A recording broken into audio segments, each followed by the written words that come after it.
All right, welcome back, DT fam, for another Vanilla Sunday. I'm Nikki, in case you didn't know. And today we're going to be talking about astrology transits. These Vanilla Sundays are really just an outlet for me to tell you guys everything I know about astrology because I like nerding out on it. And I didn't want to start an astrology podcast, so this was the alternative. Anyways, okay, so last time we went over compatibility, which is one that you guys always have a lot of questions on.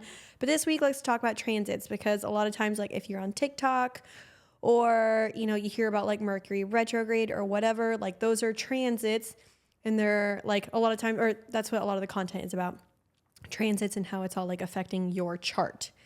Now for this one, I would say it's best if you have like the most accurate birth time so that you know your rising and you know the houses.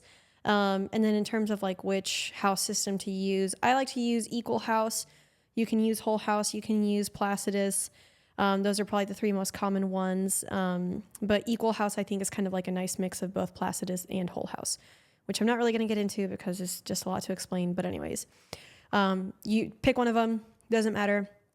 And then try to get as accurate of a birth time as you can. But if not, I'll kind of go over what maybe some of the planets touching your personal planets can mean. So let's get started. I think one of the biggest ones to kind of keep an eye out for, if you want to look at like maybe why you're a little bit moody that day or why you're a little bit irritable, why you're feeling sad, is the moon. The moon changes signs every 2.5 days. And anytime, like, for example, I find that when the moon is like crossing my Mars, I'm on a short fuse that day. Cami and I tend to fight more. We're a lot more irritable.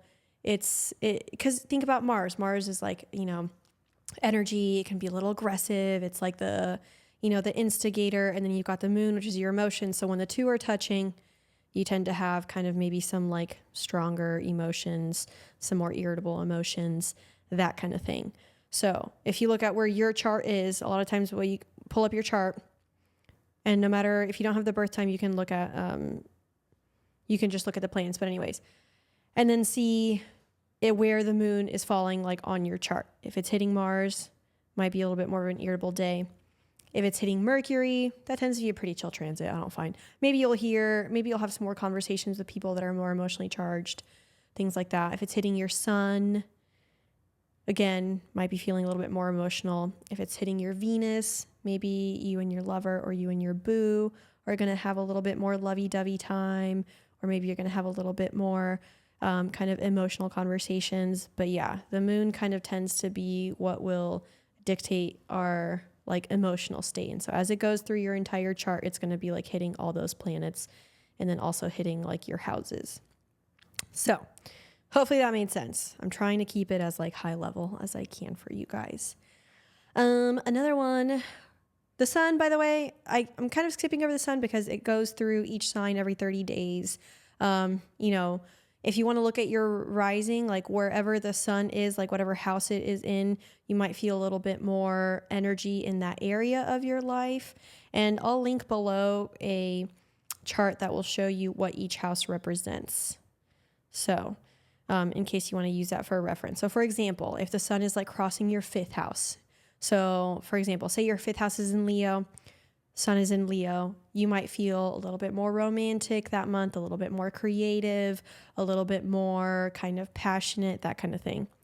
Or if the sun is in Scorpio and you have Scorpio in the 6th house, I don't know, like in your day-to-day, you might be feeling a little bit more depth, wanting to be a little bit more introspective, things like that. So those are a few examples. Mercury, we always hear about fucking Mercury, especially when it goes retrograde. And this is where you want to look at if it's going to be retrograding any of your over any of your personal planets, or if it's going to be retrograding in a certain house. That's kind of the area of life where you're going to feel it the most.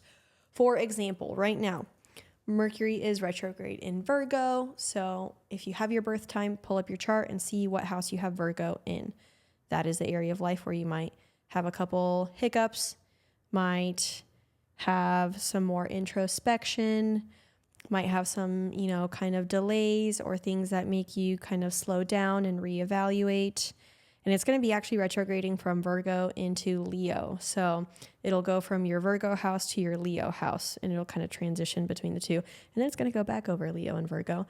But yeah, Mercury, that's another really fast moving one. So I really only pay attention to like when it's retrograding and what houses it's hitting. But as it's transiting, I mean, I don't know. I don't pay attention to that transit much, but it deals with communication. So sometimes if it is hitting, say for example, it's like hitting your Mars, Mercury is transiting over your Mars. That might mean that you might have some more conversations at work about, your position or what you're doing, your performance, things like that. If it's hitting your Venus, you might be having some more conversations with your partner, maybe about the relationship, things like that, or friends. You might be resolving some stuff with friends, whatever that might be. So, but again, that's another really fast moving one. I believe it only stays in one sign for like 3.5 weeks. Unless it's retrograding, then it can, kind of go back and forth. Another one that I really like to look at is Venus. Venus is a benefic, as we said in the last episode. So it likes to bring good stuff. It's always a nice transit. I've noticed that like I've met lovers when Venus has been transiting my 7th house or my 5th house. So for example, pull up your chart, see what sign your 7th house is in or your 5th house. Say for example, your 5th house is in Aquarius. So whenever Venus is transiting through Aquarius, you might be going on more dates. You might be getting more like lovers, or maybe your sex life is going to be kind of, increased. Maybe if you already have a partner, you guys are kind of spending more time together, going on more dates, feeling a little bit more romantic. Or maybe if Venus is transiting through your 7th, say you have like 7th in Pisces. So when Venus is in Pisces, you might, that. Now, granted, this is of course like dependent on what's going on before, but like I've seen people that like when Venus is in the 7th, that's around the time that they got engaged, or that's, somehow they miraculously planned their wedding and lo and behold, Venus is in their 7th house. So Venus, it likes to bring good things, but it's not just about love. It's also about money. So especially if Venus is transiting your money houses, which are going to be either 2nd, 8th, or 11th. Those are the money houses. If Venus is transiting those, you might find a little boost in your finances, which is always nice. 2nd deals with like our resources from like things that we accumulate, things that we acquire. So think about like your job, your money, like that you make, your home, like the resources, like the tangible things that you've collected in your home. 8th house is shared finances, so investments, shared finances with your partner if you have a long-term partner. And then 11th house tends to be finances or money earned from our career because it follows the 10th house. So anything like, say, for example, Venus is transiting your 11th, maybe you get a promotion and you've got more money coming your way. Or, that's actually a great time to win the lottery. So if you want to play the lottery whenever Venus is transiting your 11th, that's a good way to do it. Though actually I've always noticed that like lottery wins happen on full moons. So pay attention to that too. Anyways, so that's Venus. Wherever Venus is moving through in the houses, I would say that area of life might be getting some nice little pleasant surprises from the universe. And then now as far as like Venus transiting like your planets, if Venus is on top of your Venus, that's called your Venus return. That's a really nice time in your life. Tends to be when, love and finances and friendships might be getting like a much bigger boost in those, in that area, especially depending on which house you have it in. If Venus is transiting your moon, that's really nice. Just because you might be feeling like you want to be more romantic, you want to be more forthcoming with your feelings, you might want to express your feelings to someone. Venus is transiting your Mercury. Let me think about that transit.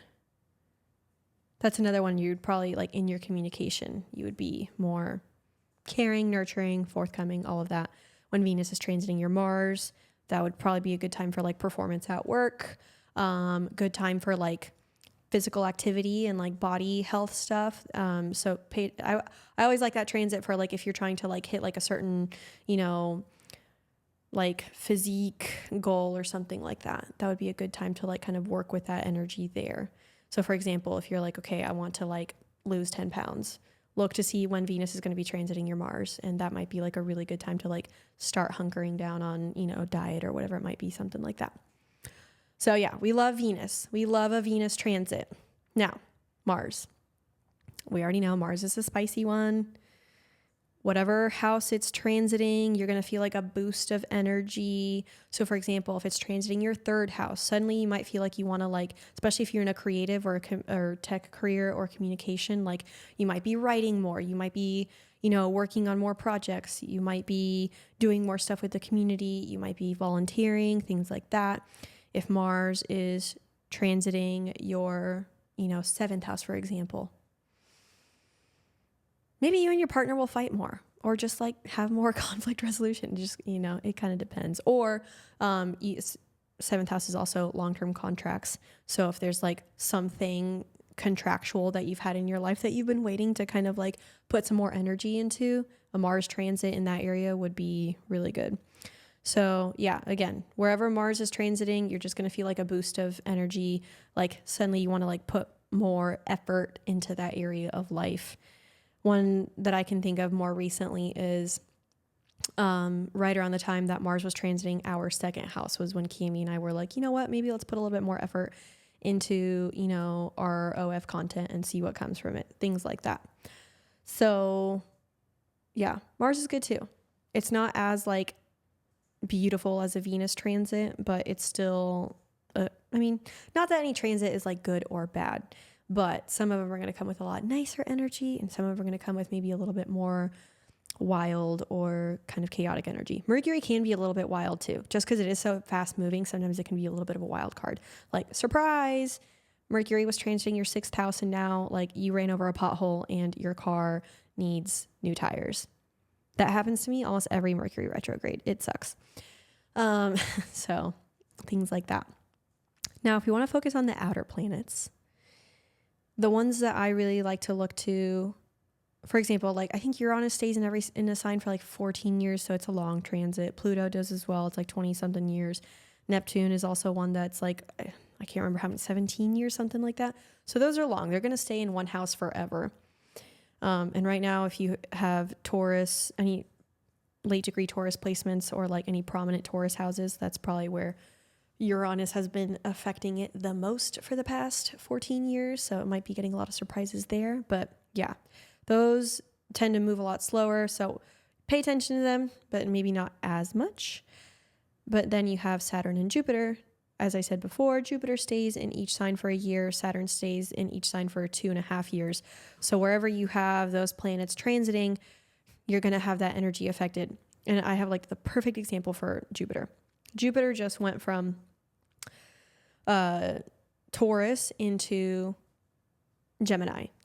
And of course, like we said before, Jupiter is the planet of luck, abundance, expansion. I have my south node in Gemini at 5 degrees. So in the first like few months that Jupiter was in Gemini and it was transiting over my south node, it felt like I was meeting new people all the time. And it's third house. So friends, connections, you know, your community nearby, all that fun stuff. So that transit, I felt like suddenly like expanded my network of like people and friends. And it was also a really good time for, you know, that was around the time that we came up with these Vanilla Sundays and we decided to do something different with our content. And so it definitely brought a boost to all those third house themes. So wherever Jupiter is transiting over your chart for about a year, you're going to have some extra luck and kind of nice little surprises from the universe in that area of life. It's like Venus on steroids, because Venus stays in each sign for only about like a month, maybe a little bit over a month, depending on where it is in its little path. Like that transit can be pretty quick. So, you know, it'll last for about a month and then it's on to the next house. But Jupiter's there for a year. So it's getting that luck and, you know, kind of abundance and all those like fun little surprises for a year in that area of your life. So if Jupiter's transiting your seventh house, you might find, you know, more connection with a partner, deepening things, taking it to the next level. If Jupiter's transiting your 11th house, that's another networking house. You might, see yourself, meeting more people and career opportunities. Maybe you're doing more like work with like kind of on a broader perspective. 9th house, if Jupiter's transiting your 9th house, honestly, like if you want to use astrology to plan ahead, if you see it's about to transit that house, go travel. 9th house is all about travel and expansion. Go travel. If it's hitting your 10th house, that's really good for career. If it's hitting your 5th house, wrap it up unless you want kids. Because if Jupiter is transiting your 5th house, there is definitely the chance of some accidental pregnancies. Unless you want to get pregnant, then absolutely start trying when Jupiter is transiting your 5th house or when Venus is transiting your 5th house. Great energy for conceiving. But if you don't want to conceive, then take a look at that and be like, okay, I got to be extra careful. Because remember, guys, just because it's all, luck and abundance and expansion doesn't mean it's necessarily like, something that maybe you want at that time.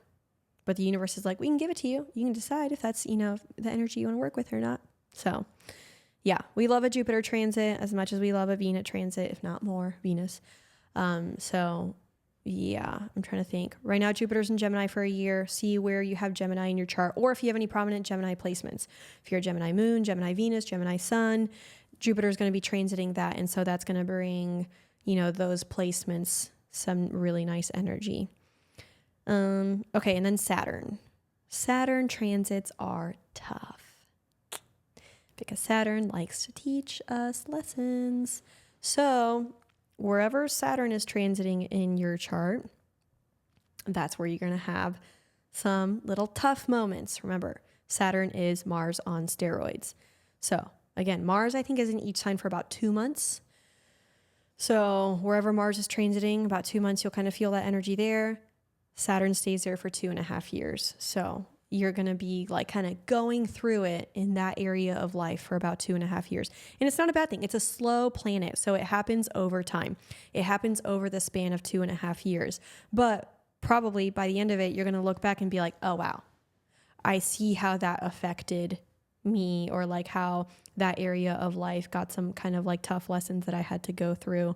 Especially if Saturn is going over any of your personal planets, you can definitely expect the universe to be like, we need you to learn this now. So we've been building up to it. It's fucking Judgment Day.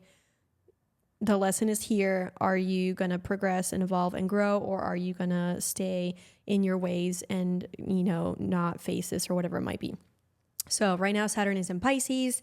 If you've got prominent Pisces placements, you're probably really feeling it in some, whether it's your personal planets or like whatever the area of life it's going through. For example, right now Pisces is going through my 12th house. And so for that, it's like, the 12th house is kind of hard. It's the house of the unknown, spirituality, secrets. It can also be like religion, things that you can't see. And I feel like, at least for me, what this transit has been like really teaching me to do is stay on my truth journey, be as transparent as possible with anyone, and, being upfront and all of that, but also finding more structure and finding more discipline in my witchy practices, because those fall under the 12th house. So like tarot, for example, and like having discipline with that and learning when to not pull too much, or not panic pull, or not, rely on that for like safety and comfort, but instead use it as a tool to just kind of explore the mind, things like that. I feel like for me, Pisces in the 12th has like really forced me to look at my tarot practice and make sure that like I'm doing it from a place that's like really authentic.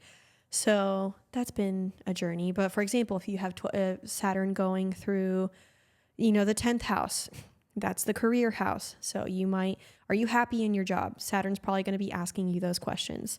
If you're not happy, are you going to do anything about it? Do you feel fulfilled in the work that you're doing? Or, if Saturn's going through your 2nd house, are you being responsible with your finances? Are you being responsible with your resources? Saturn through the 4th house, how is your home life looking? Are you, treating your family well? Are you doing the things to like, build a happy and healthy home? How is your relationship with your parents? So Saturn is going to ask the hard questions, and wherever it's transiting is where you're going to feel it the most. And again, it's there for 2.5 years. It's kind of a slow process, but really lean into it. And when you do see those lessons come up, try to progress, because Saturn rewards. Saturn loves to reward anyone that has really put in the work. So usually what I see is like after your Saturn return, if you really put the work into it, like you're going to get some nice little blessings from the universe. Or, you know, if Saturn is transiting your moon or your Venus or whatever, like if you really put in the work and go through those tests and challenges, like on the other side of it, you'll see some great blessings come out of it. So, and if Saturn is transiting your Mars, I am so sorry. Get a therapist, get a really good support group, be nice to yourself, you know, ask for kindness and forgiveness from the universe, but also make sure you're putting in the work. But yeah, anytime Saturn and Mars are touching, it's not fun.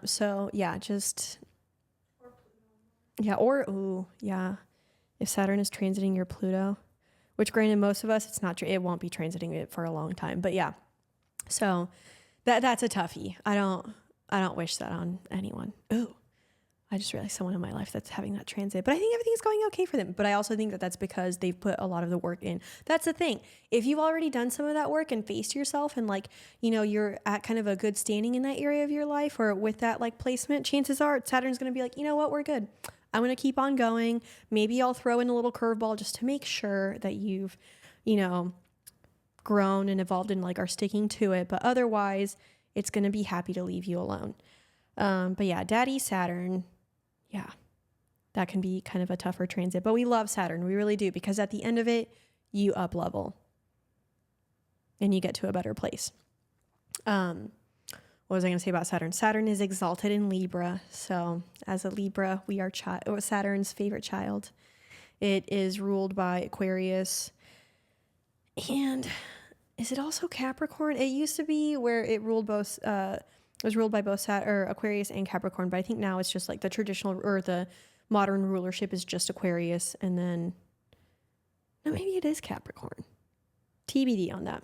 But anyways, so it likes those signs. So anytime Saturn is transiting over your Aquarius house or Aquarius planets, it's probably, even though it is kind of a tougher transit, it's probably oh, hey, I like being in this sign. I like being here. Maybe I'll be a little bit nicer. So, but yeah, the Saturn is not one to fear. It's not one to fear. And then I know we've kind of talked about each planet, but retrogrades, basically any single time a planet goes into retrograde, that house is just going to have a little bit more introspection attached to it. So they're not anything to fear necessarily. It just means it's time to go a little bit inward and a little bit deeper and think a little bit more about that area of your life and where you can make improvements. So yeah, those are transits. I hope that makes sense. And of course, if you have any questions, I love nerding out about this shit. So just hit me up in the DMs and title it Astrology, because then I'll be okay, I'm going to go to this one first. So anyways, thank you guys for tuning in to this Vanilla Sunday with me, and we'll see you next time. It'll probably be astrology related again, but I promise I'll do something other than astrology. Okay, bye.